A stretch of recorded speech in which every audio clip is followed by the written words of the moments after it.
வணக்கம் நண்பர்களே, தமிழ் பிளாசம் சேனலில் அகத்தி கீரை இட்லி பொடி எப்படி செய்கிறதுன்னு பார்க்கலாம்.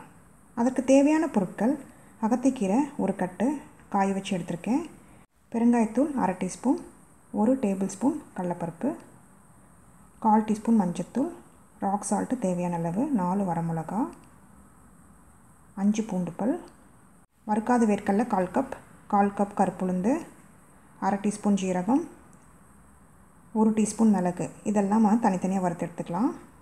பேனில் எண்ணெய் எதுவும் ஊற்ற வேண்டியதில்லை, அப்படியே வறுத்து எடுத்துக்கலாம். வெயிலில் காய வச்சு எடுத்துருக்கேன் அகத்திக்கீரையை. லேசாக சூடானா போதும், கையில் தொட்டு பார்த்திங்கன்னா மொறுமொறுன்னு உடையும். அது வரைக்கும் நம்ம லைட்டாக வறுத்து எடுத்துக்கலாம். சிம்லேயே வச்சு வறுத்து எடுத்துக்கோங்க. இப்போ பிளேட்டில் மாற்றிடலாம். இது ஆறிட்டுருக்கட்டும்.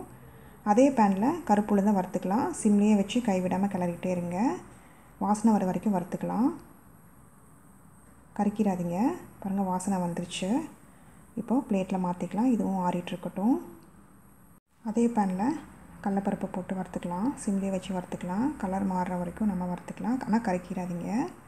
பாருங்கள், கலர் மாறிடுச்சு. இப்போ பிளேட்டில் போட்டுடலாம். இதுவும் ஆறிட்டுருக்கட்டும். அதே பேனில் வேர்க்கடலையை போட்டுக்கலாம். இது வறுக்காத வேர்க்கடலை. இது கலர் மாறணும், ப்ளஸ் வாசனை வரும். அது வரைக்கும் சிம்லேயே வச்சு நல்லா வறுத்துக்கலாம். பாருங்கள், நல்லா வறுபட்டுருச்சு. இப்போ மேலே இருக்கிற தோலை நீக்கிட்டு நம்ம பொடிக்கு சேர்த்துக்கலாம். இப்போ மேலே இருக்கிற தோலெல்லாம் நீக்கிட்டேன். இப்போ பொடிக்கு சேர்த்துக்கலாம். இதுவும் ஆறிட்டுருக்கட்டும். ஜீரகத்தை போட்டு சிம்லேயே வச்சு வறுத்துக்கலாம். கொஞ்சம் வாசனை வர வரைக்கும் வறுத்தா போதும், கறிக்கிறாதீங்க. சிம்லேயே வச்சு வறுத்துக்கோங்க. பாருங்கள், வாசனை வந்துருச்சு. இப்போ பிளேட்டில் போட்டுடலாம். இதுவும் ஆறிட்டுருக்கட்டும்.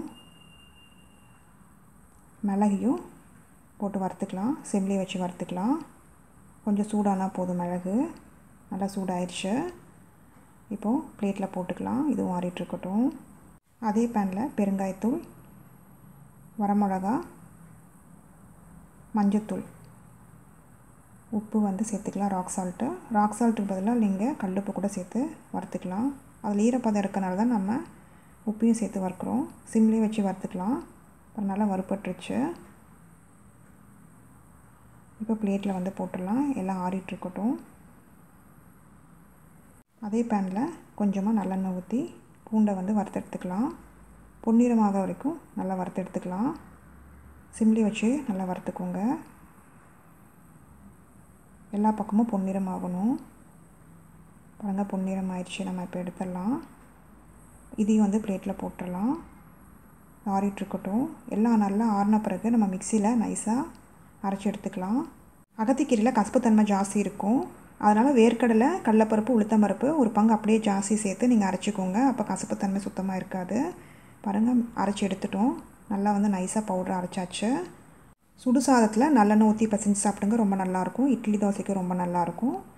இப்போ பிளேட்டில் மாற்றிடலாம். இது ஆறிட்டுருக்கட்டும். இது ஏர்டைட் கண்டெய்னர் பாக்ஸில் போட்டு வச்சுக்கோங்க. சுவையான அகத்திக்கீரை பொடி ரெடி ஆயிடுச்சு. இந்த ரெசிபி செஞ்சு பார்த்துட்டு உங்களோட கமெண்ட்ஸ் சொல்லுங்கள். பிடிச்சிருந்தா லைக் பண்ணுங்கள், ஷேர் பண்ணுங்கள், சப்ஸ்கிரைப் பண்ணுங்கள்.